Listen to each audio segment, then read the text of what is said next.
I painted a rock one time and I called it the razor's edge, like you can fall off. It's such a razor sharp, thin edge from death to life. It can happen so just in a split second. At some points, I've come within seconds of dying. Started looking at these things like they're God wings. Within 30 minutes, I was in a coma for 10 days. And I heard a voice that said, John, you don't have to drink anymore. I'd been an alcoholic all my life.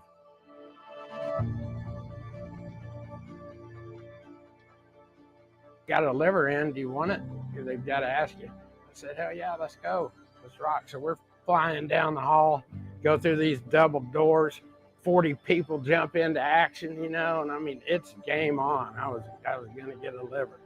Here I was, number one in Texas, been waiting 3 months, had hours to live, or I was going to be just, all of a sudden they stopped.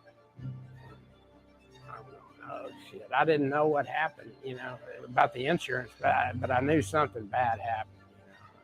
Well, this is it. So I saw one video of Richard Hart, and I went, "That dude is my new guru." At least some honesty. I could see the honesty and integrity. I was so far down, that spiritually it started to make sense to me. Looking at Hex in a kind of a new way of life. I mean, you've got here he is with Richard with a sci-fi book that says, "Get rich, be loved, live forever." And I took that to heart, man. I was going, yeah, all right.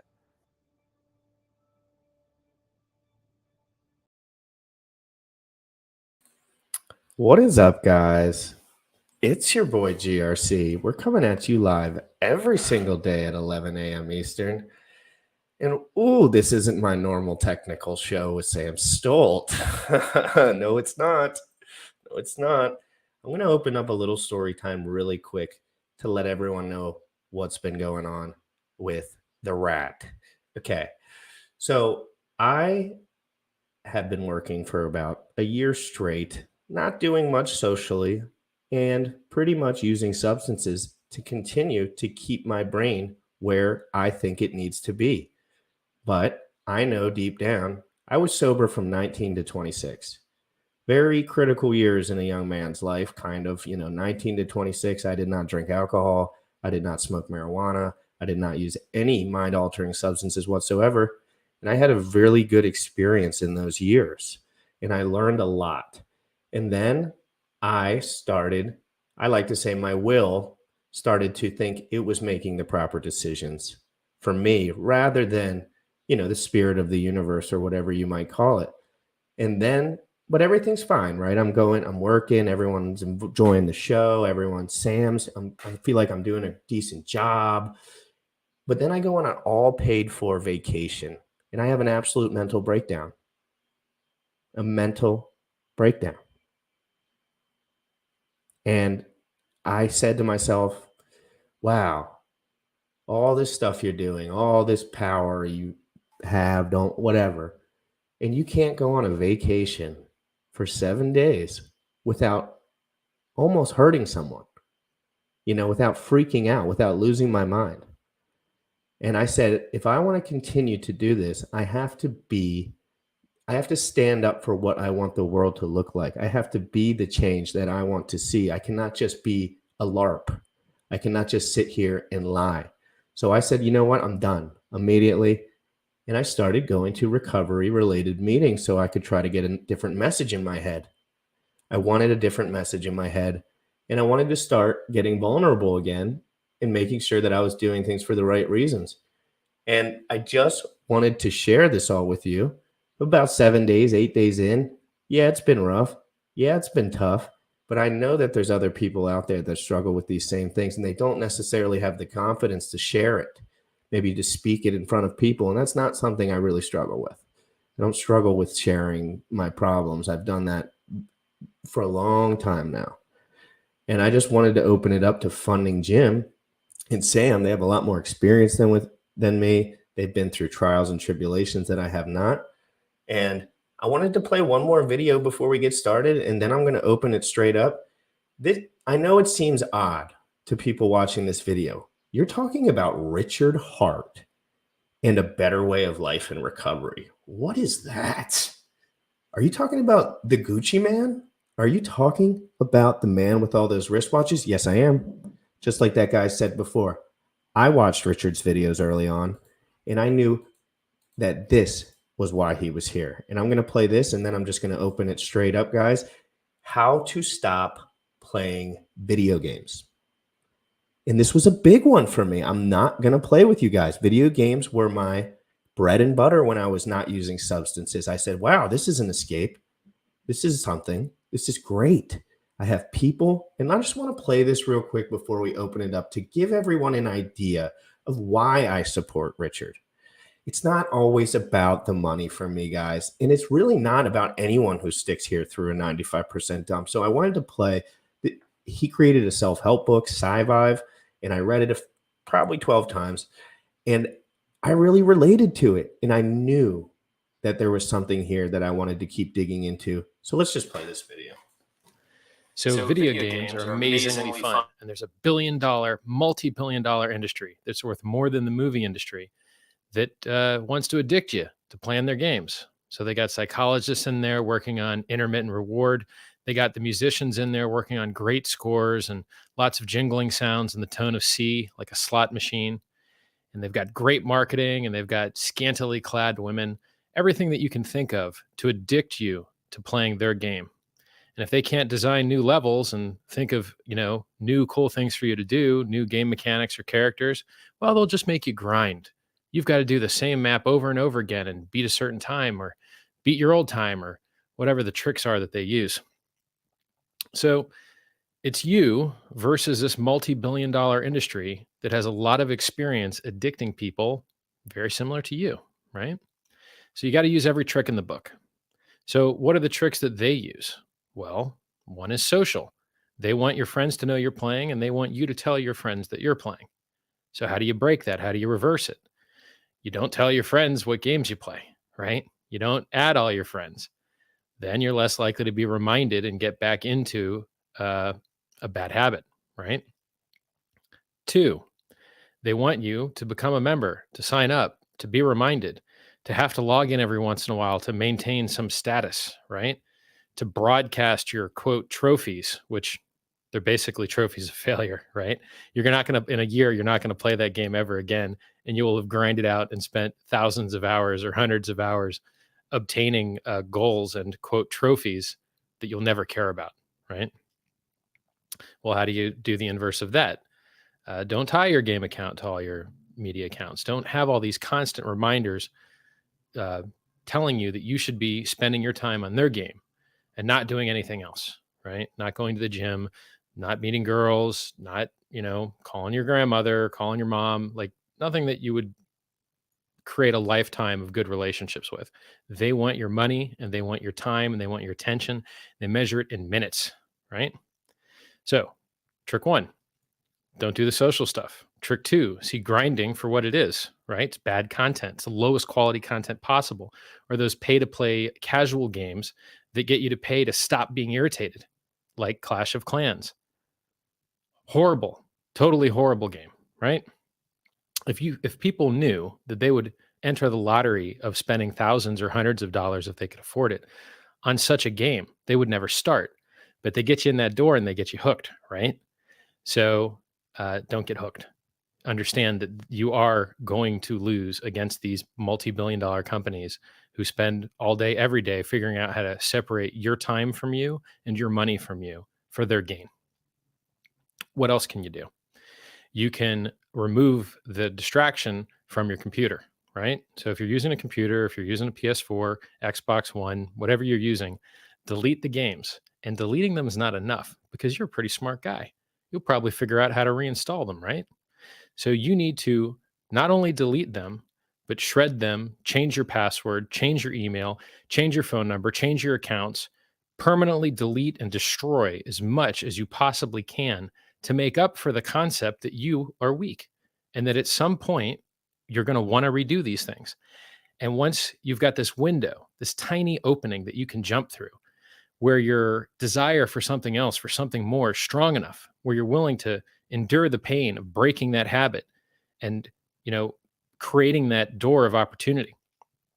The more work that you do in this moment, the more work that you do to destroy and make harder for you to go and get back into the same pattern, the easier it's going to be for you to stay out of the pattern, right? So let's say you're a League of Legends addict. League of Legends, 16 gigs, 20 gigs, some number of gigs, right? Well, it takes a long time to download. Even if you've got a fast connection, it takes a long time to download. Buy a slower internet connection. Don't have an internet connection. Run out of hard drive space. Make sure you don't have any level 30 accounts. Delete all your accounts. Delete all your friends. Do every single thing that you can think of to make your life easier and to make it harder to go back into that thing which you're addicted to. It's like being a smoker. Well, are you more likely to smoke with cigarettes in the house or no cigarettes in the house? No cigarettes in the house, because you've got to perform effort to go and acquire this thing to then choose to do it, right? The same goes with gaming. Now, there's a saying that nature abhors a vacuum, and it's true. And what it means is that anytime you remove a habit, something else is going to fill that time and that space. And if the thing that fills that space doesn't meet the same needs at the same level as what you're replacing, well, you'll probably go back to your old habit, right? So for instance, if you're sitting on the internet and you ever find yourself typing in Reddit or typing in Twitter or typing in Facebook, you don't know why you're doing it. You're just like, I'm so used to doing it, right? Oh, I'm slightly bored. Fill the space with social media. Oh, I'm slightly bored. Fill the space with gaming. Oh, I've got homework to do, or there's something I've been putting off. Fill that consciousness with some terrible thing that deletes your consciousness, that makes it go away. And living a life of diversion and distraction, avoiding those feelings of boredom or angst or regret or whatever it is that you're trying to avoid feeling, it's a terrible way to live life. A life led through greed and desire and passion is far better than a life led through distraction. And what can I do that'll make the pain go away, that I can just make my consciousness disappear?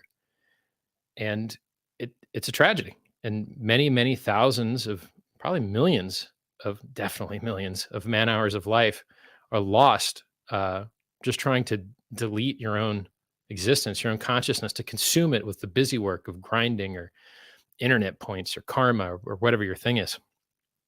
Well, how do you break that habit? Same way. Make re-engaging harder to do, which gives you the opening, right? And now you've got to fill that opening with something better. You could make YouTube videos, right? YouTube's a thing. Doesn't cost anything, right? You could paint, you could make music, you could make new friends, you could see the world, you can learn to dance, you could learn to do anything, right? Or not learn at all. You could jerk off a lot. It might feel better and pay better rewards, though you may get sore one day, right? You definitely would get less monthly bills. Well, depending on how you do it, I guess. So step one, know that you're up against billion-dollar companies. Step two, remove the distraction. Delete and destroy as much as you can legally so that it's harder for you to get into the distraction.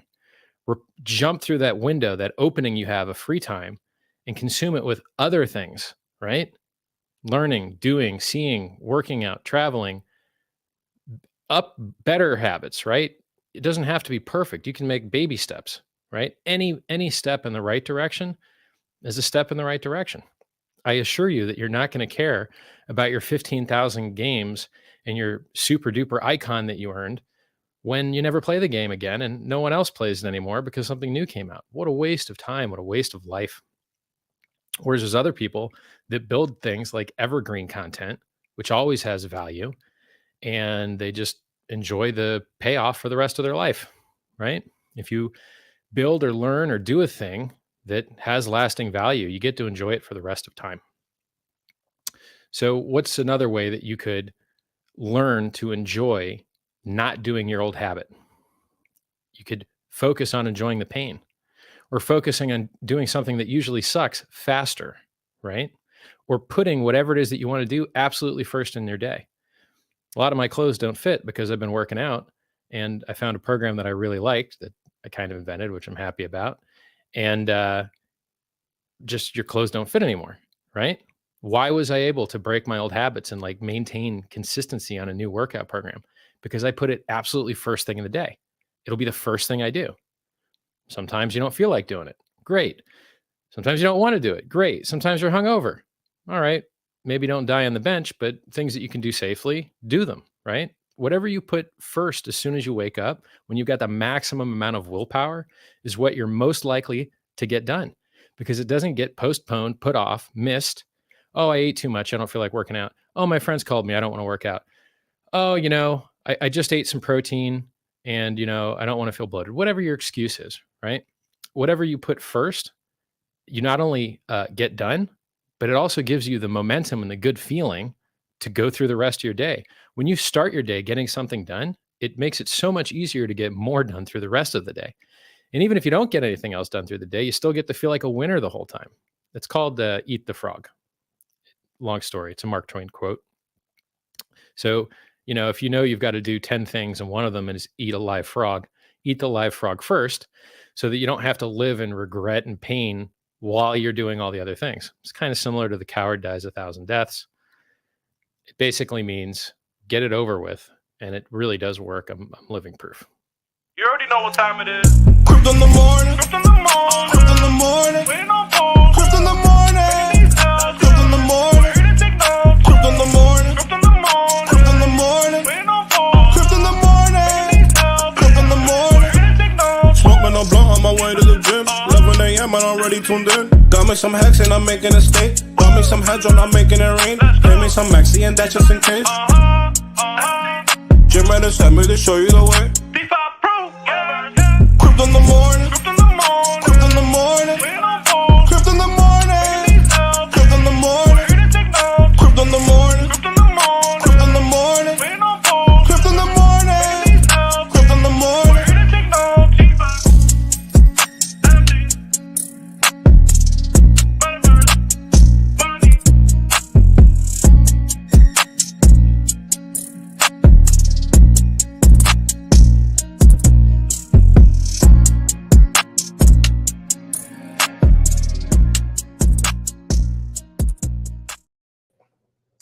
What's up, Funny Jim? What's up, GRC? GRC told me about the show topic a little before we started the show, and I like these types of shows. I think that they're not necessarily the most interesting to some people, but the idea and the conversation around like personal growth, I think, is like swelling up in the world right now and has been continuing to grow for the last couple of decades. And I'm excited. And also want to shout out to GRC because that takes a lot of people are scared to talk about their problems. A lot of people are scared to share like what they're going through, and to come through and talk about that online. We're already, you have a lot of people who like to just open their mouth, respect, and that's good. Funny Jim, how you doing, bro? Good to see you. I'm glad for this topic. I'm looking forward to it. It's obviously we talk a lot about crypto, but I'm really glad that the focus today is going to be about dealing with some of the anxieties and how we fill voids or things in our psychology, maybe through substance, maybe through other validation, chasing women or something, chasing how we look, our physical appearance. Like there's certain balances that I think men in our age group, we've walked through some fire, and I'm glad to share some of that today. In Funding Jim, you might not know how much you impacted me yesterday when you just brought up that you enjoyed something that I mentioned and that you could relate to it. Do you mind like talking about that a little bit? You mentioned some of your struggle. You don't have to be specific about anything, but you mentioned some of your struggles, and you mentioned some of the world maybe changing, and you were talking about this. I don't know exactly what the topic is, recovery from a state of the world that I think we can all admit has been, hellish over the last year, 2 years. Can you talk a little bit about that? Well, I could talk about like anthropology and how I think the world is shaped now versus hundreds of years ago or thousands of years ago. That's something that I think we're all looking for, some kind of leader or role to play, some example or template. And now we have so many messages from everyone that wants either our attention, our money, or our, political vote, or whatever it is. Like we are barraged with messages. And I think that, hundreds of years ago, or maybe even today in smaller groups, tribal peoples and things like that, they still just have a relatively simpler life and less anxieties. Like there's a fear about, am I going to get calories for the day? Is a tiger going to eat me? If you live in a jungle or something like that in this world today, now, is disease going to harm my child? There's fears, real fears. And then there's also these imported imaginable horribles, based on the news event that happened in Russia today, and you're not in Russia, or you're on one side of the United States and you hear about everything on all the different social media platforms that blows up and becomes quote unquote viral, but will never really affect you, never impact you. And it just fills a lot of our headspace often. And we have a problem in the United States, I think, in Western societies especially, of self-worth. What is your worth? Is your worth your bank account? Is your worth your wristwatch? Is your worth your car that you drive? Is it how hot your woman is? Whatever it is, especially in male culture. So we have a rise of things, like you said something, and I've said something too.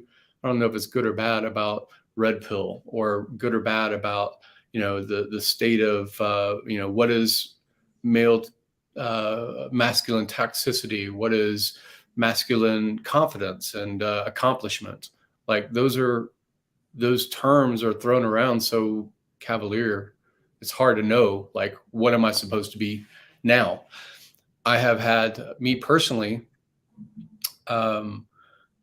these aren't sob stories. These are just truths. And when I say them, sometimes people say, that can't be true. It is, man. My life is really odd. My mom has been married 5 times. My dad has been married 6 times. I haven't had much stability in my childhood. When I was 16, I emancipated because I'd already been in 14 or 15 schools. I changed schools every time a new parental relationship changed. I'd have siblings that would be introduced in a kumbaya, everybody get along, we're going to live in the same household kind of thing, when new matrimony would bring new people into the house. And at first, I was more open about that. I was like, oh, yeah, this is great. I've never had a brother or a sister, or, this relation of someone that's my peer group other than school, maybe. And I became more cynical and anxious as that process repeated. Luckily, there was never violence in my household, but there was always, my mother was a very headstrong woman, and her. Am I still here? That signal dropped. Are you still there? Just lost. Yeah, no, now we can hear you. Let's see if my internet. Did my internet drop? Am I back on? You're back. You're back now. Cut out for a second there. Sorry about that. I'm on cell phone. My mother is a very headstrong woman, very confident, very headstrong, and she would choose as partner someone that's very headstrong as well. And she, again, I'm not harming her character in my eyes, but it did stress me out all the time. And some of the things that I would look to, and again, I didn't do it consciously. I'm 9 years old, but I would do things that became obsessive compulsive. And my obsessive compulsive things were, if I got an ant bite, a mosquito bite, something along those lines, that would be a minor skin irritation, I would obsess, and I would have sores for 6 months, a year. I would just never let it heal, never let them heal. And I lived in Texas, so you're getting bit or, some kind of irritation constantly. Oh, I think we lost him for a second there. There's everybody has those times in their life where there's going through some type of struggle, where there's some type of thing that's happening in reality, in like life, and how we choose to respond to that is what makes the difference. And we've talked about it before, but like we can go through the same situation and yet have completely different perspectives about that same situation. So now think about something where you go through and you create the feelings of frustration or anger or sadness or whatever it is. And then remember, say that if you're that story of two identical twins, they grow up in the same household where the dad is abusive, or maybe the mom is abusive, or drug addicts, or whatever the case is. And then you ask them why they are the way that they are 20 years later. One dude's married, he's got a couple kids, successful, making good money. He's about to get another promotion, right? The other dude's a drug addict, lives on the street. You know, every once in a while he steals from other people just to get his fix or whatever the case is. And you ask both of them why they're doing what they're doing. And it's because they're like, oh, because my dad was abusive and a drug addict.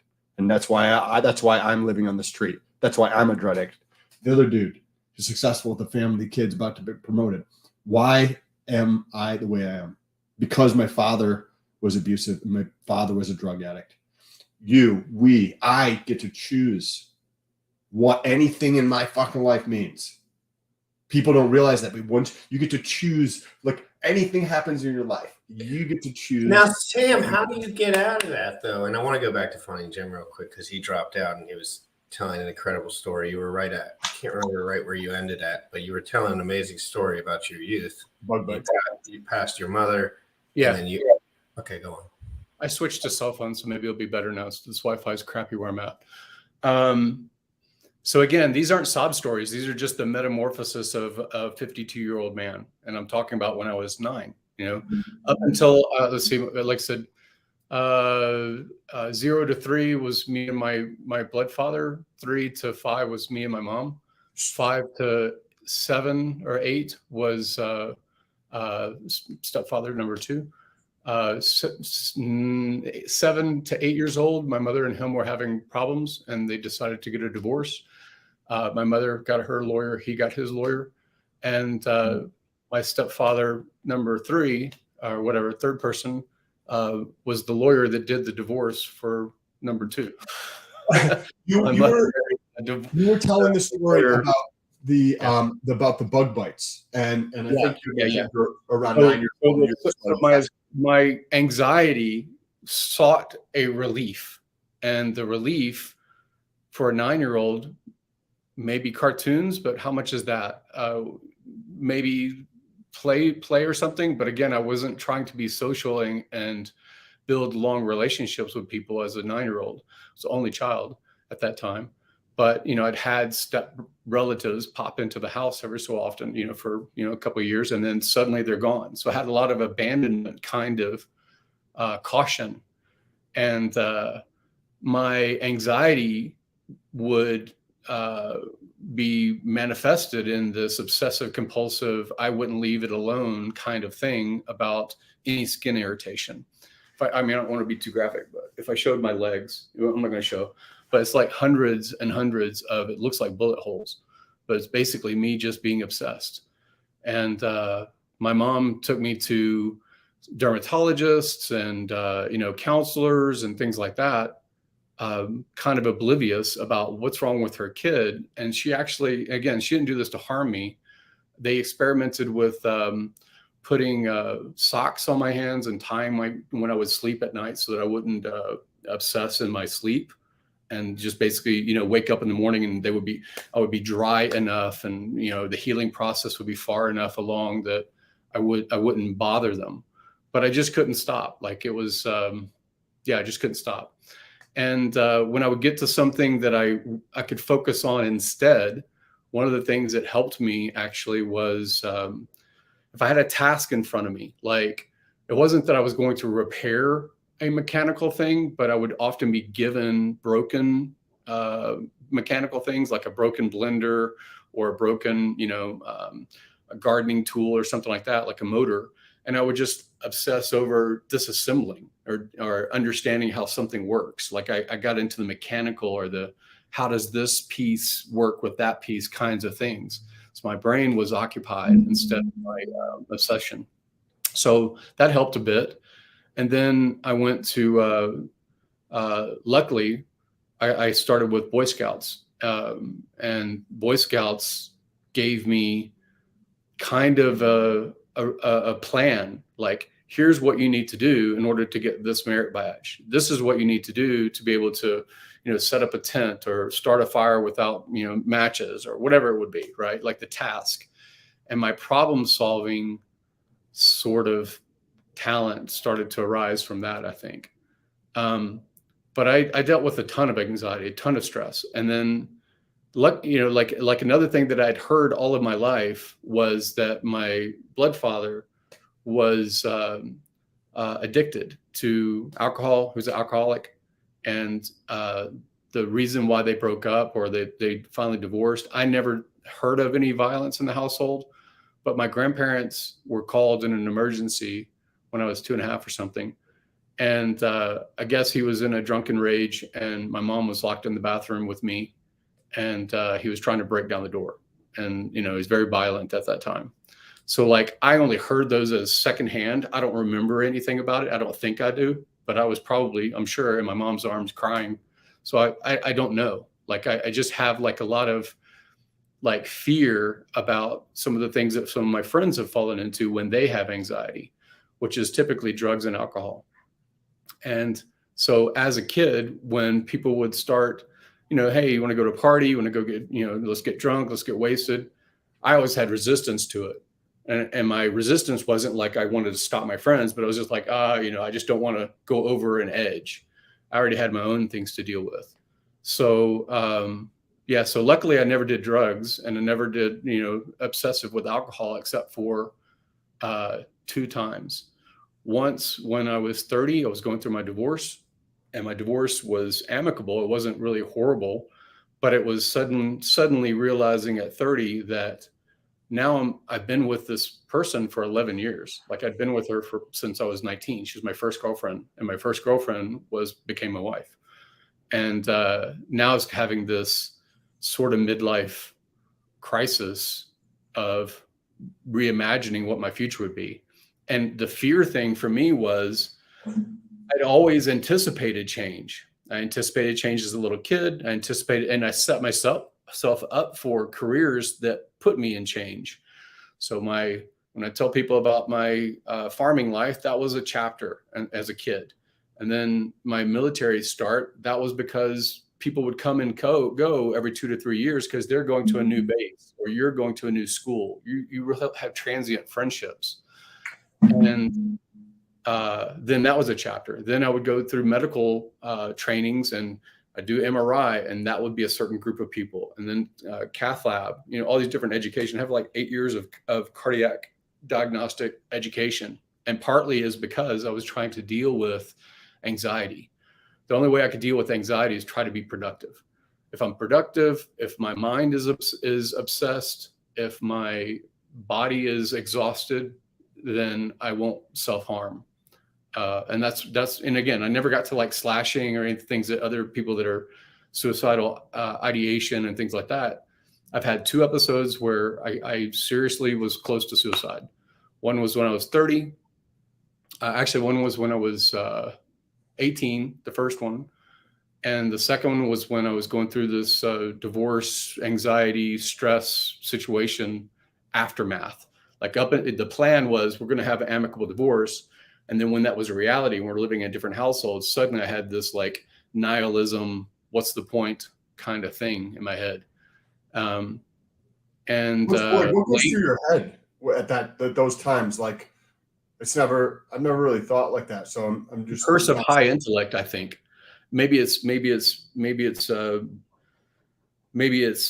don't know how to politely or politically say it, but I think that people that have high intellect stress over demons that don't exist. And we're like, I consider like the imaginable horribles affected me a lot of my life until I was in my mid 30s, maybe late 30s. And then I was like, oh, okay. Like, I think I have a grip on if things don't work out because a meteor hits us tomorrow, what does it make a difference? Me worrying about it doesn't change anything. You know, if nuclear war or, you know, some disease is going to, you know, wipe out the planet. That's one reason why even in 2020, I didn't really have any anxiety then. I was like, oh, I've already gone through war. I've already seen, you know, bloody bodies and death and doom in the past. Like, this is no big deal. This is fine. We'll walk through this. But a lot of us are very insulated. And when we're insulated, you know, and honestly, I think that Western society sets us up for a lot of the anxieties, because you're not good enough unless you buy this thing. You're not good, and you can't protect yourself unless you get this other person to represent you. Like, there's just a lot of focus on us being consumers of other people's narratives. And that's a lot of, like, if you pay attention to advertising or marketing and how it's done, right? Like, you got to show somebody that they're missing X, Y, Z, and that this is so extravagantly better than what you're living, right? And then people like to internalize that as like their reality. That if you look at we're constantly surrounded by marketing, whether it's like, you know, friends PRing themselves online, or actual like ads from companies that are paying to put your like certain things in front of you. And it's like you create that pain so much so that somebody will jump over across that line and press the button to like buy your shit or whatever the case is. And then people like internalize that. What are some things that you think are like practical steps, like very simple steps? Because I think that a lot of people really enjoy the stories and stuff, but I think that like having, hey, X, Y, Z, you know, 1, 2, 3, whatever it is, as things that they can start to implement, or that you were like, hey, one of the things that I did was this. Another things that I did was this, right? That they can think about that and try to implement that in their daily life so that they can start to on their own. And when he's done, I want you to go. Yeah, I mean, when I didn't have a guide, which might have been a mentor, right? So often we may have a mother figure or a father figure, and our first parenting is, you know, the guidance. And then as we come into our late teens, I think, in my view, you know, they're not relatable anymore. Like you feel like they don't know what you're going through, and you talk to your peer group, your age group or something. So like, I think that athleticism, I wasn't so much of an athlete, but I think athleticism is great because you're usually looking toward older, you know, a coach or older, you know, players on the game that have some experience of how to accomplish the game. It's one of the plans of the military helped me. Again, I'm not a militant personality, but like there was a plan there. Like, this is how you're going to climb in rank. This is how you're going to conquer that hill. This is how you're going to, whatever it may be, like task at hand, mission statements. Like that helped. And then medical helped me career-wise, because again, there's a academic process that is part of the real world. Here's how you really deal with this situation right in front of you. I luckily went to schools where, again, a lot of people aren't going to like it if they're animal people, but there's 2 special forces schools in the United States. One's in Fort Sam Houston and one's at Fort Bragg. And basically they medicate goats so that they don't realize what's going on. And then they injure them. And they're injured just like a battlefield. They have sucking chest wounds. They have, you know, terrible injuries. And you are responsible for that life. You are responsible to make sure that life lives 15 minutes, which is primary assessment, you know, to make sure that it just lives. And then your secondary treatments are to make sure that it can get medevaced to the rear, basically in a simulation as far as its transportation. But basically you have to make it first live 15 minutes and then live 45 more minutes and deal with other secondary things like, will it have function of its leg in the future? Like, that's not its life threat, but that's its functionality, you know, life over limb, those kinds of things. And so I'm I care a lot about animals, and it was a very stressful situation, but I was also trying to put it in perspective. If I'm in a battlefield and I've got, you know, Private Jones over there, you know, like I need that guy to live. Like, how do I deal with that until I'm in the situation? So I got to go to some amazing schools that are politically, you know, get picketed and things like that. But I don't think I could have done what I've done if I hadn't had the education. So like a plan helps me. Like we were talking about practical things, a plan, like that's one of the things that wasn't played by GRC's video and Richard's video was eat the frog first. Like, well, you need to know what that frog is. Like you guys have a schedule. Like Sam has a schedule. So he's going to go to the gym by a certain time. He's going to have a certain dietary routine. He's going to have a certain, like when he's going to focus his mind on something that has nothing to do with his body, like whether it's finance or whatever it may be, task at hand. Like those things help me. And when I've gone through my most darkest depressions, luckily, because I didn't have substance to muddy my brain, I just had anxiety and I had nihilism and like depression. I made the decision. I was like, okay, I need to be accountable to something, like someone. And so I would sign up the times I went through it, I was signed up for like where you're paying a coach, like a physical coach, not that you're just going to the gym and you're going to go when you choose to go. But like now I have accountability. Like that guy expects me to be there. And it's not just the price, but it's the fact that I'm going to get some shit because I was late or I wasn't there that time or I missed an appointment. Like I need that accountability. And another thing I did in my darkest one was I signed up for music, for guitar. Like I was like, okay, it's a one-on-one coach. It's not a group class where I can just like, people aren't going to notice if I'm there or not. Like I need the one-on-one accountability. And that accountability helps me. Like, I'm like, okay, on Tuesdays and Fridays at 11, I know what I'm doing. I know that, I'm getting out of bed, I'm putting myself together. I'm going to be, clean and, appropriate, basically for public, right? Because otherwise I just tend to like sit and wallow.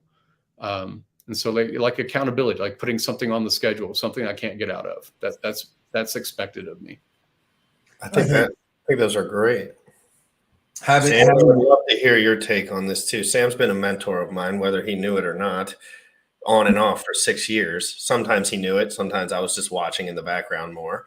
And Sam, what are some of the tips that you have implemented in your life to get over some of these, human issues that come up and be productive and change the world in the way that you would want it to be? I like having the plan. Right. So the first, like I have 3 different things that I think that anybody can implement to start making progress. And that's whether it's in their relationships or financially or spiritually or, any other physically, right. With their physical health. You think about these 3 things and you can implement them on a daily basis and you will start to make progress in those areas. So the first thing is journaling. And this could be as simple as so when I started journaling, right, I've thought about it. I've done it for 3 or 4 days and then I would stop 3 or 4, and this has been for a couple decades. And then about 3.5 years ago, I was like, I'm going to do this every single day. And I was like, period. I'm going to do, okay, well, what is it that I want to do? Right. What is it that I want to do? So I went through and I answered that question. What is the perfect day? Right. Because I'm the one who's ultimately in charge of my day, because I get to choose how I interpret everything in my life, and I get to choose the direction. I'm the fucking author. So what is it that I want? And I asked myself that same question for like 30 or 40 days, because the first thing you do when you answer that question, you start at a surface level. You're like, okay, cool. Well, I want the big house. I want a bunch of different cars. I want a private plane. I want all this other stuff, and I'm going to have different passports and all this other stuff, and you just keep going on and on and on and on. And then you ask yourself, look, what else do you want, right? And you keep answering that question. And then you get to the point where you realize that you just want to have control over your emotions and your state. And like all the other stuff will come. Like you get patience once you realize that you're the one in charge of how you feel, the emotions that you feel every day. So if you're feeling like frustrated or angry or sad or depressed or whatever you're feeling, the only person who's going to change that shit is you. And so once I was like, oh, okay, cool. Yeah, I'm going to get the Lamborghini and get this other stuff and all that cars and all that kind of shit. That's going to come. I need to recognize that how I respond to every single situation with every single person, it doesn't matter what's happening. I need to choose the emotions that I want to experience on that day. Because otherwise, how am I going to create an idealistic day? And these are like probably a little heady to try to understand this stuff the way that, just a very short conversation here, but going through and journaling, right? So this is a to-do list, right? So as soon as this is part of one of the 3 steps. As soon as I'm done with my journaling, I write out my to-do list. What is my to-do list? And I'll have my to-do list from yesterday right there. So I look at my to-do list from yesterday and make sure that whatever I didn't get accomplished and or the things that I did get accomplished but need to be done every single day, cool, they go on my list. And then I read through it and I prioritize. So I'll put at the top the things that I want to accomplish, right? So number two, and actually I think this is probably the number one thing people should do, is work out, be active. It doesn't matter what it is. If you don't like actually working out in the gym, that's perfectly fine. Don't work out in the gym. Do something that you enjoy to do. You like tennis, go fucking play tennis. You like golf, go do golf 30 minutes every day. Whatever you need to do. If you like, yard work, go work on the yard for 30 minutes and be active. You need to be active every day, 7 days a week. Like to live a healthy, happy, successful life, period. Be active, work out in some way, shape, or form. Journal and create your list. That's that plan that Funny Jim was talking about. This is my plan. This is what I got, right? And as soon as I get shit done, I put a highlighter on it to mark it off that I did it, right? And that's my plan for the day of all the shit that I need to do on here. And then and you don't always get all of those done, right? Most of the time. You don't always get all of those done, but you have a plan, right? And then the third thing is just get shit done. And so like sometimes people are like, okay, cool. Like the motivational people say to get shit done, right? And take action. And they're like sitting there twiddling their thumbs while they watch TV and like suck on a lollipop and they don't know what to do. Like the first things for you are going to be different than the first things for me. So like if your room is a fucking pigsty, if your car is a mess, if you have stuff at work that you're not taking care of, if you have conversations with your girlfriend or your parents or your friends that you're lying to them about, or you're not being honest or upfront about certain things, if you have laundry that's on the floor or in the washer and dryer, if your house is a fucking pigsty, if all of that shit needs to be done because you cannot handle the bigger things. You want to make more money. You want a better relationship. You want to be healthier. You want a six-pack. You can't fucking handle that shit. So don't do that because you're not taking care of the small shit in your life. So when I say like the third thing is just get shit done. Like something so simple on my list. I just need to clean my desk. Cool. It's something that's been on my list for 3 days. Just clean my desk. It's literally, there's like some paperwork there and there's paperwork over here. I just need to go through it and there's like mail I need to open up and just shit like that. It's so simple, but you cannot deal with those other things. It's like you can't squat 315 until you squat 135 pounds.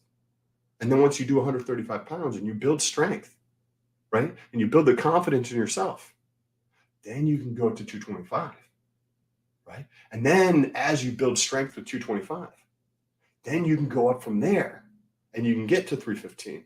That 315 can be a representation of making $1 million a year, of the beautiful, passionate, amazing relationships that you want, whether it's intimate and or friends or family, all those relationships. Maybe it's the peaceful calmness, the spiritualness, the religiousness, whatever you want to call it, upstairs. Maybe it's the physical appearance of your body because you've been struggling with pain, or maybe you've been struggling with body fat, or maybe whatever it is.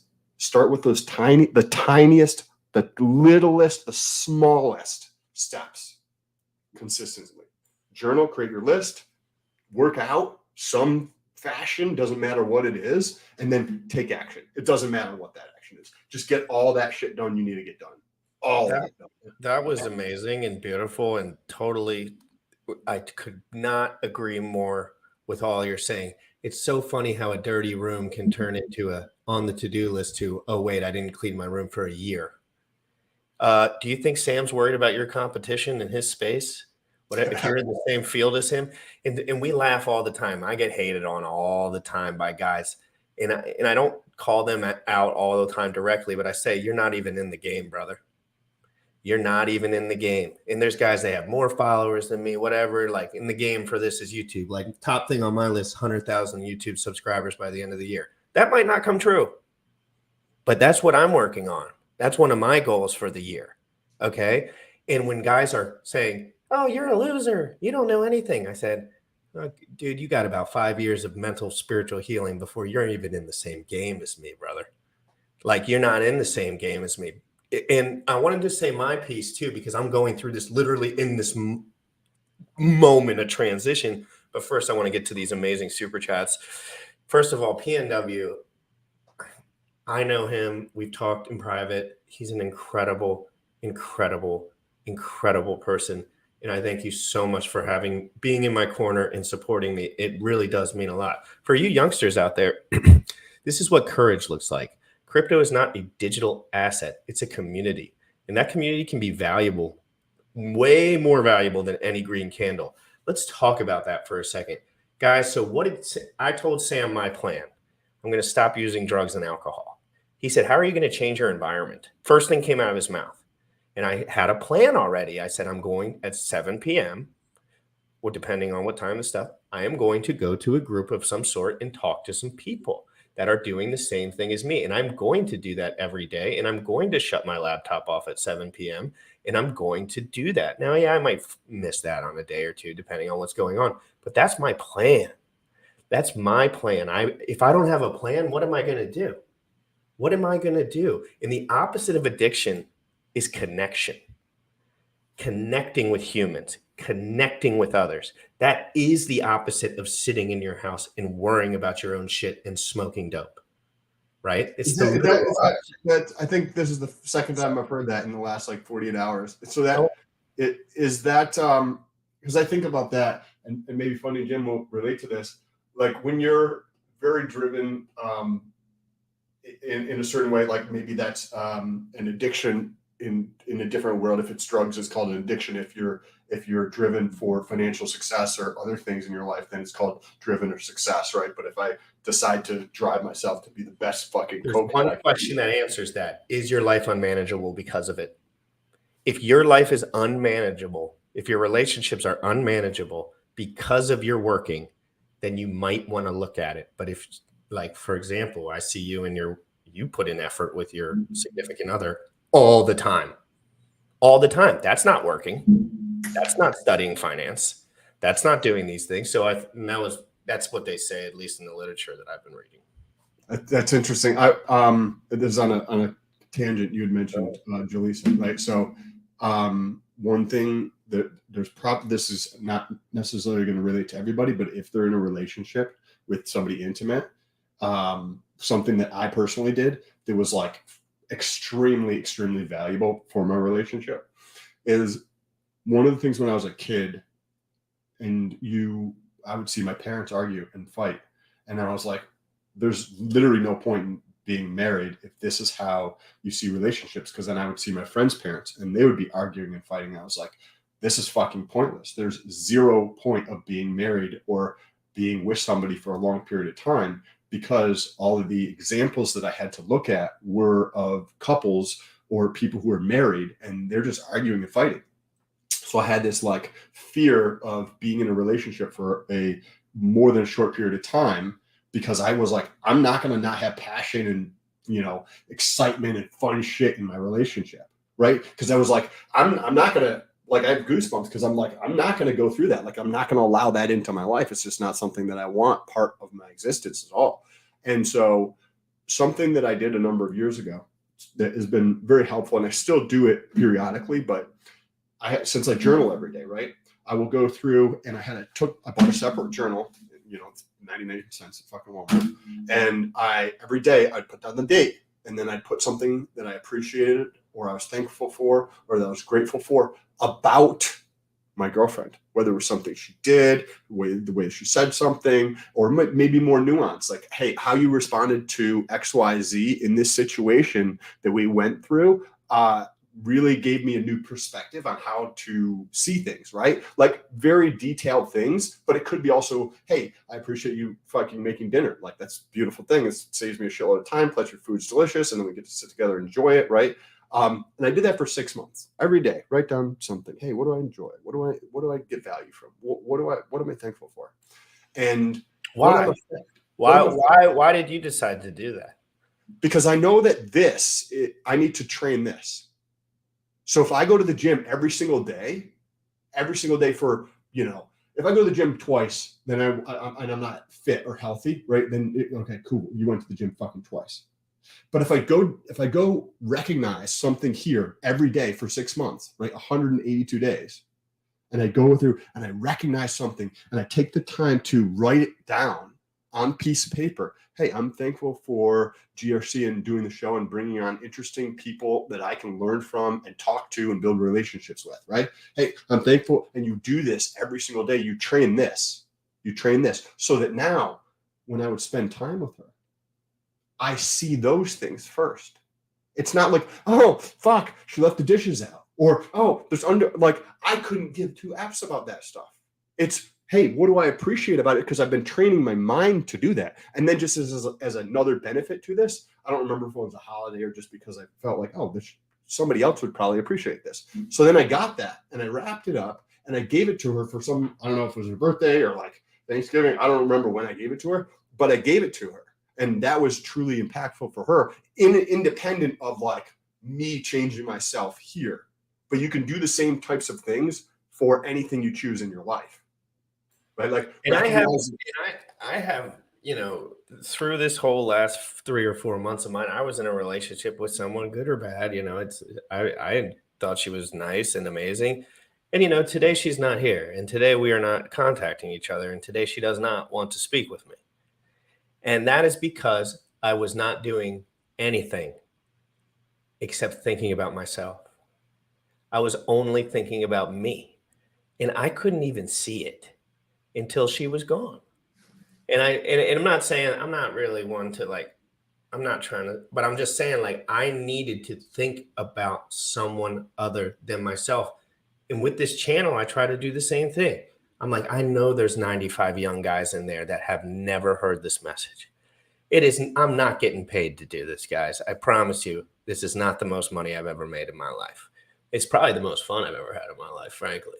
But, and remember, guys, right behind Sam's head, it says, create an amazing day. So don't forget that. Like he was talking about that, and he forgot to mention that he keeps that there for a reason to remind himself too, and to remind everyone else. Let me get to another super chat real quick. Hex Monkey, I relate to this, a lot to this. And I met Hex Monkey in Vegas. Great man, great guy. I relate to this. So fortunate that as a crypto community, we can hear and share content on this depth. Thanks, Gary, GRC, and Sam. Gary, you went above and beyond to sharing some things early on that, my God, how powerful were some of those things. And thank you so much for having the courage and in being in a position in your life where you're willing to share those things. Those are intimate details about your life, man. Like I was almost choking up thinking about you in that room with that door beaten down. And I think we've all been in situations before, and you just laid it out there. And I really appreciate that. I really, really do, because a lot of this stuff stems from what happened when we were little. You know, the emotions we feel, the things, like it's all emotional, right? I'm not one to think addiction is a disease. It's not. I feel like we're all trying to hide from pain. If you, and what do guys that are really successful do? They use the pain and they get shit done. That is what pain was meant to do. Remember when Funding Jim was saying, oh, my ancestors had lions attacking them. They were scared and nervous. Good thing they weren't smoking the most potent dope in the history of the world, because they would have gotten slaughtered, right? Because it'd be like, you know, maybe we'll get hit. It's like a 1 in 20 that will get hit by this. There's a lot of guys out here. Let's just chill out for the day and hit this reefer. Like, yeah. No, that's bad. But what did I feel the minute that I stopped using these things? Oh my God, I have a credit card bill.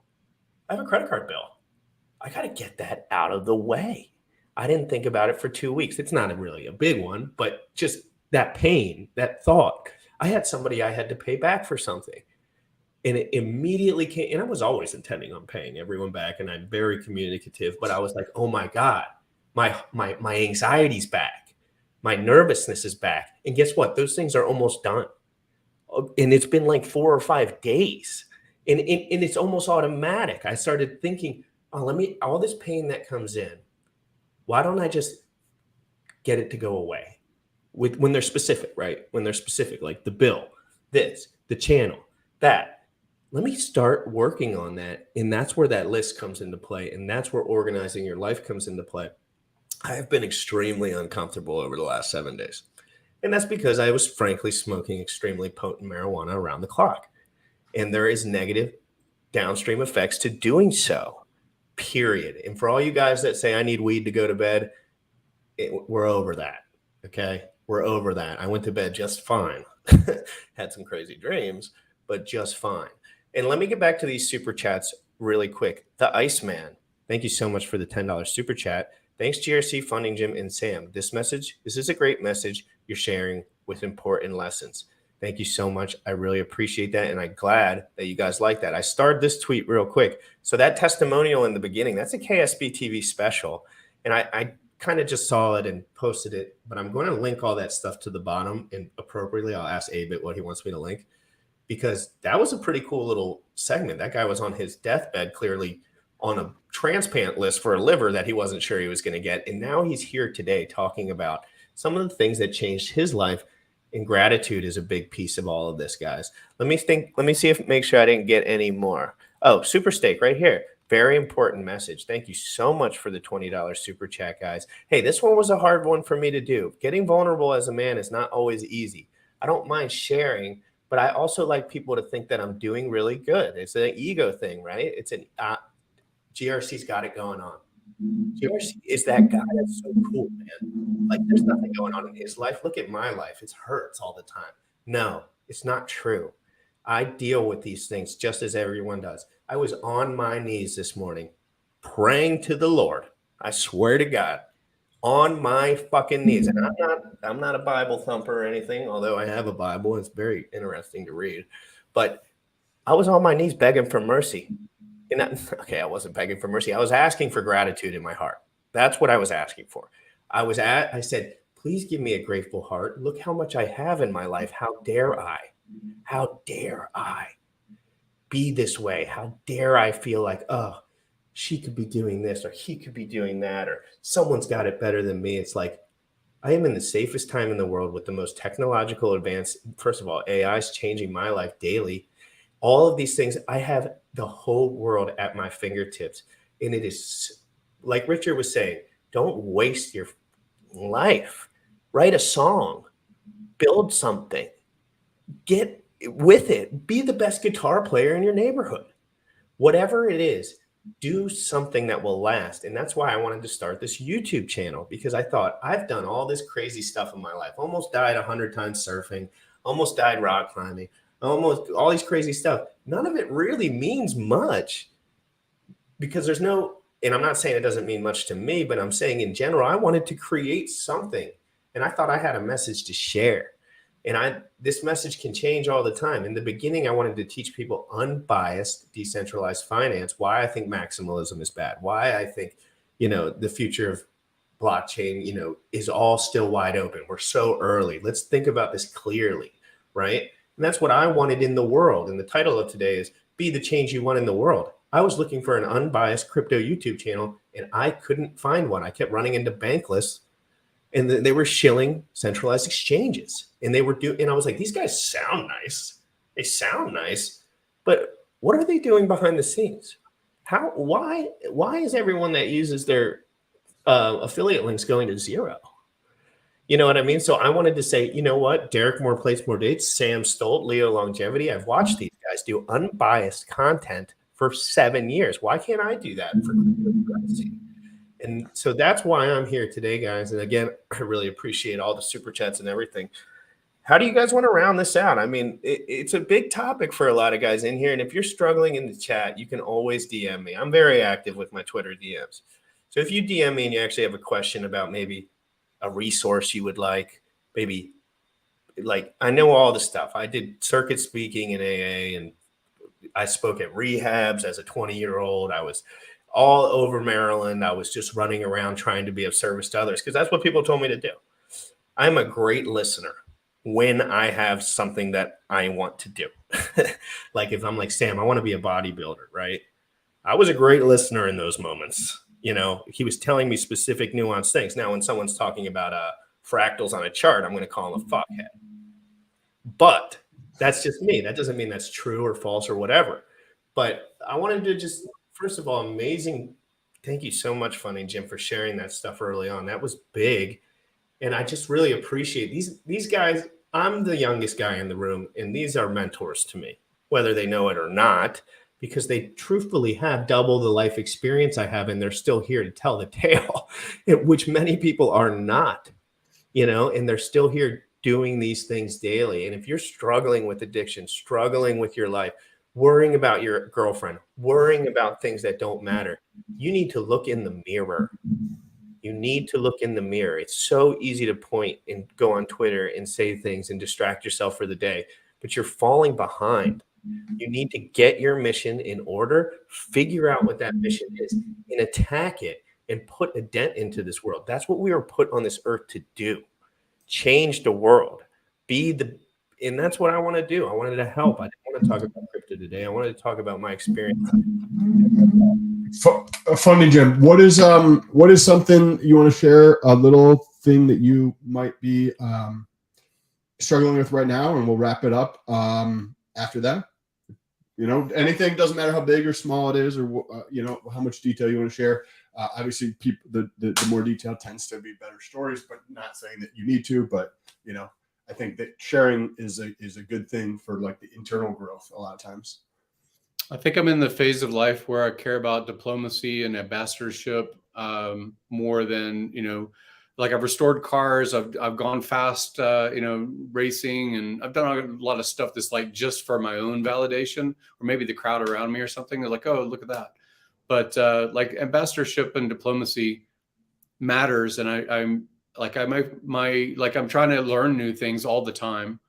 It is part of my low-level depression solution is if I have a task that I'm setting for myself, like this AI thing that everyone's talking about. It's like, okay, let's get into that. Yeah, you can make images. Yeah, you can make videos pretty soon that you can just put in some language and, AI people are going to be telling the story that you're you're questioning. So like, I think that it's going to move pretty quickly over the next 3 to 10 years. 80% of what you think you're doing as a habit is going to be replaced. I don't say that out of fear. I say that out of opportunity. It's an amazing opportunity. You never had a better opportunity, even with all the narratives of what's going on macroeconomic and finance and crypto and, all these other self-worth questioning kinds of things. You never had more opportunity than right now. You can do so much from a cell phone, so much from a laptop, so much from just communicating directly in front of a crowd of people. And I think that I have gotten self-worth and validation out of that 40-something year journey. Like I've had, when I was the most challenged is when I didn't have a plan that someone else was telling me, or I didn't make one for myself. So like setting goals and making a goal is something that is, a little bit on the other side of you don't think you can do it.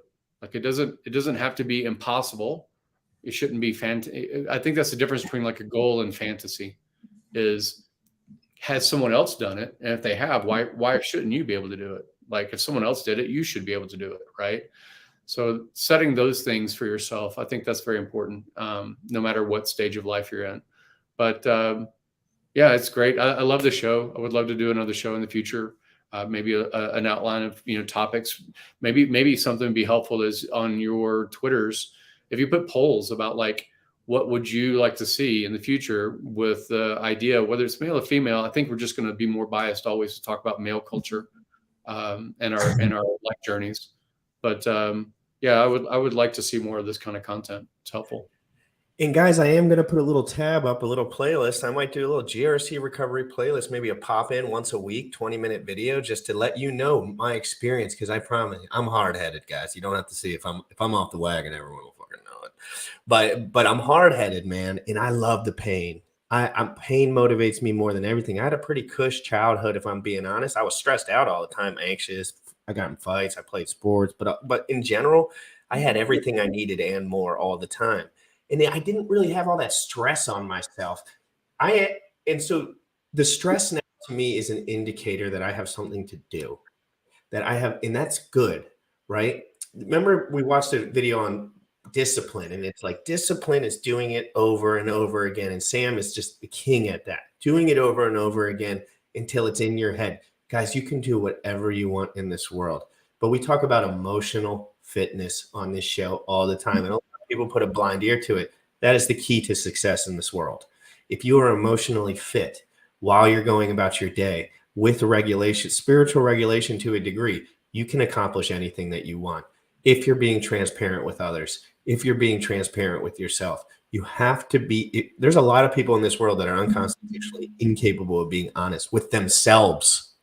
With themselves. It's not even with their mom. Like I was taking, no, I don't want to go down that story, but you have to be honest with yourself first.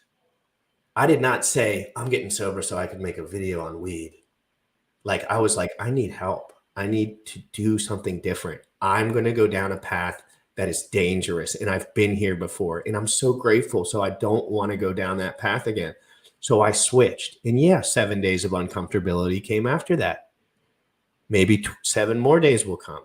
But as long as I keep opening my mind and my heart to others in a fully transparent way, I cannot fail. I know I cannot fail. I've done this before. Let me get to some super chats real quick. Pierre's.eth. One of these days, people will look back at this as a vintage Gary, Sam, and GRC stream. Very important message. Thanks, guys. Yes, I think we can change the world very fast with messages like this because I think a lot of people, I don't think this message has been being said over the last year. I think it's been more like get a vaccine and stay in your house and don't do anything and, make sure that everyone's safe, scare, fear mongering. And then the sex, we see all these sexualized things all over the internet. And I want to get everyone on the right track that is watching this show. We're dealing with decentralized finance. We have the opportunity to be in a community where in 5 years, it could be unrecognizable how incredible and amazing this all is for a lot of us because we were here in the bear market working, grinding, and getting it done. Thank you so much, Piers, for the super chat. I'm going to do that poll, by the way. I see you guys want that poll. This is an amazing episode. This really helps us young guys out hearing this stuff. Yeah, if you guys think we're all, supreme alpha males, just know we're dealing with our emotions. We're insecure sometimes.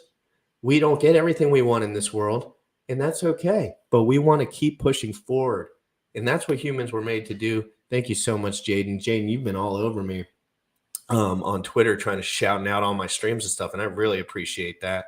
Guys, I'm going to end it here, and I am going to play an important video, and you guys can just dump off if you want, and I'm just going to play it out. It's Richard Hart saying trading destroys your health and relationships, to lose money or to take another's who has it as bad.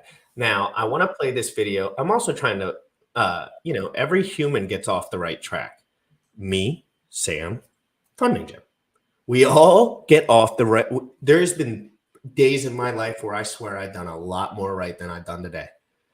But when people push you and tell you to keep going on the right track, showing some of these videos from 5 years ago, I hope they circulate all over the internet. And Richard says, man, I was really in a good space back then emotionally. And maybe that'll motivate him. Or maybe it'll motivate guys, frankly, motivate guys that have never seen these videos generally because they're old and most people haven't seen them. So I'm going to just play this out. And I really appreciate your time. And I'm going to be trying to make more content that really means something to me as we go forward. Thank you so much, Sam. And thank you so much, Funding Jim, for being here, guys. This is why trading will destroy your life. And I agree with that message. I'd like to tell you why gambling sucks and poker sucks and video games suck. So in this world, we have a ton of really complex problems so complicated that by the time you die, much of them will go unanswered. To take a world like that, where we have so many good competitions to be had with nature, and abstract and replace our natural competition against nature with a competition against other people, well, it's much less exciting. If you're able to compete against reality and solve a problem, discover something, invent something, that type of discovery lasts throughout the ages, a lasting testament to your existence in this world. Whereas the competitions that you have in silly made-up things versus other people are much less challenging target than this giant world of energy and mass that we live in. So let me give you an example.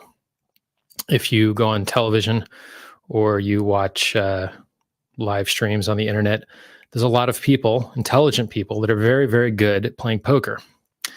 And poker is a game that has a limited number of players and a limited number of skills that you learn, which are exportable to other areas.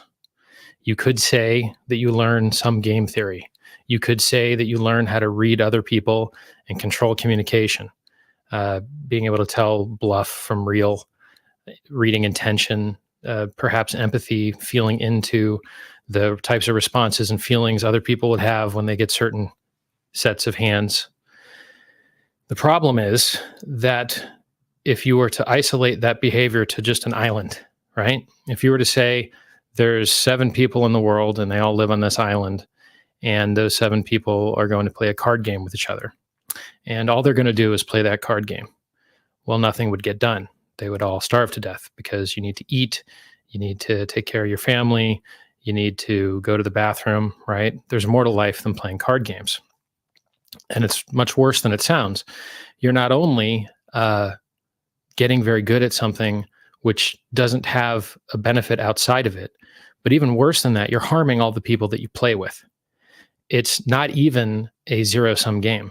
It's a less than zero-sum game because the house takes its rake, takes its percentage, and you had the transition time to get there, the transition time to leave. You occupy your consciousness with reading books and watching other excellent people play and theorizing about new strategies. The game doesn't end when you leave the table. It doesn't start when you get to the table. And the costs and influence that it have on your life go far beyond the place in which you play, to the point where there's some people that play at home and they'll play 10 hands at once across 10 screens or, 10 windows on the same screen. And it just occupies more and more of their consciousness to the point where they're really just bad computers, right? Or I'm going to stick with bad computers.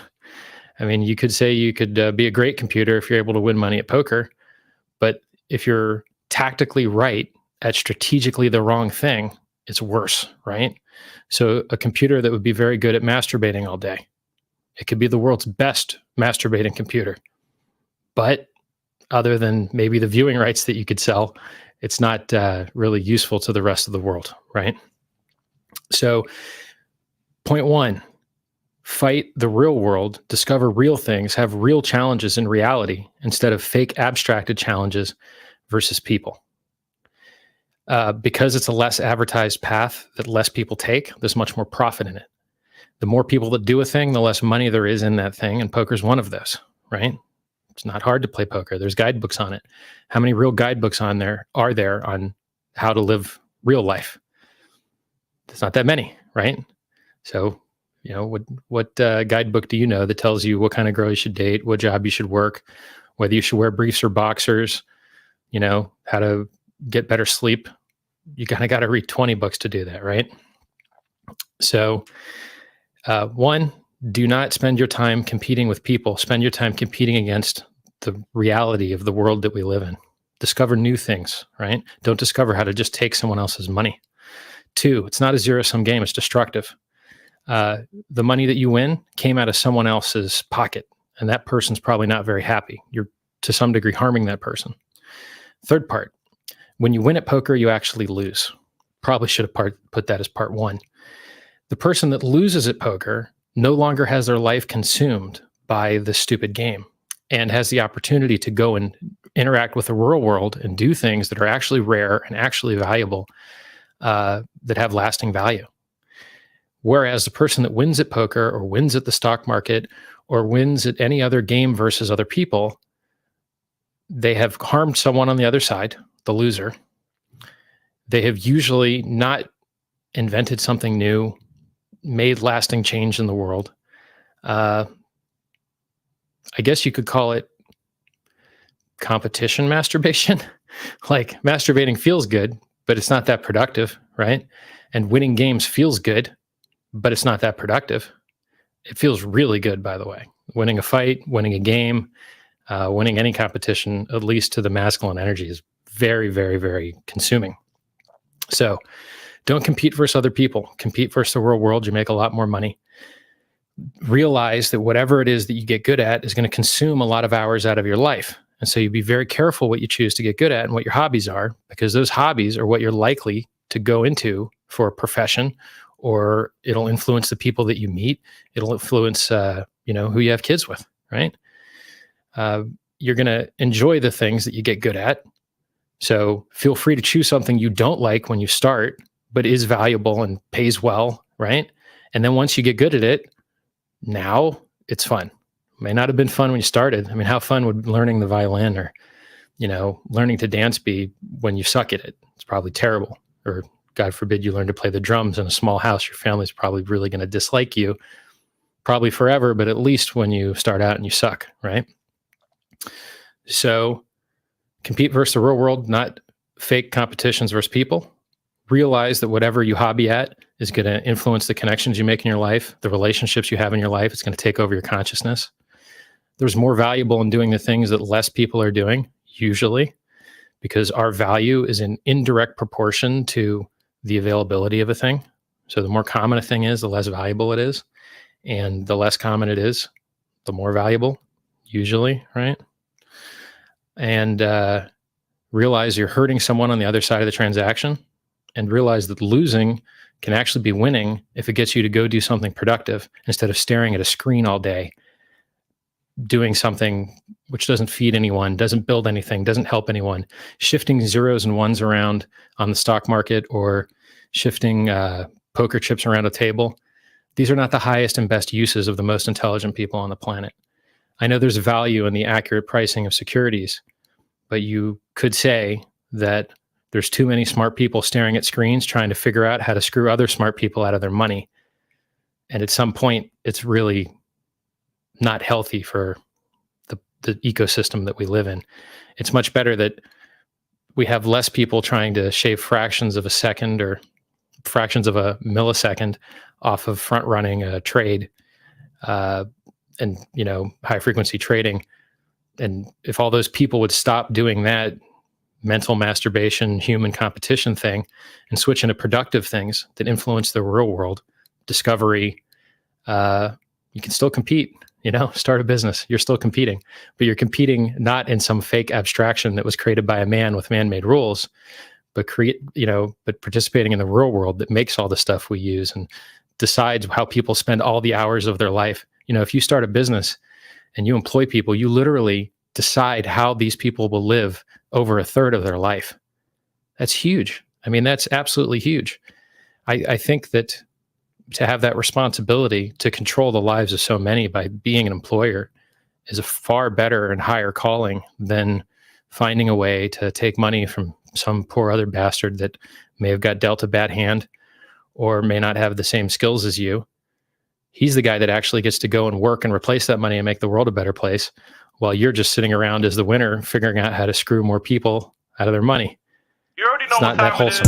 Crypto in the morning. Crypto in the morning. Crypto in the morning. Waiting on phone. Crypto in the morning. Crypto in the morning. Crypto in the morning. Crypto in the morning. Crypto in the morning. You already know what time it is. Crypto in the morning. Crypto in the morning. Crypto in the morning. Waiting on phone. Crypto in the morning. Crypto in the morning. Crypto in the morning. Crypto in the morning. Crypto in the morning. Waiting on phone. Crypto in the morning. Crypto in the morning.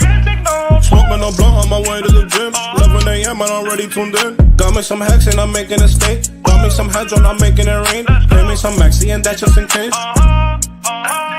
Gym ready, send me to show you the way.